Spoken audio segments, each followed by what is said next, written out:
How to join Telegram private channel without invite link. Hi guys, in this video I will tell you how you guys can basically join a Telegram channel without an invite link. So it's very easy. Firstly, open up Telegram, and then after that just simply take a look at all of your chats. Simply open up a group over here that you created yourself. So let's say I created a group, or let's say I am part of a group. So let's say I want to share this group. I will click at the top, and then I will simply copy this share link or this QR code.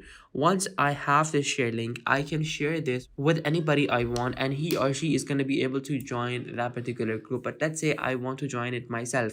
All I have to do is simply paste it in the browser of my phone, and then it's going to basically open up Telegram, and I will be able to rejoin this group if I want to leave it right now. So guys, that is how you can basically find invite link on Telegram and basically join Telegram private groups. So guys, this was the video. Thank you so much for watching. Be sure to smash that like button, subscribe, take care, till next time, goodbye.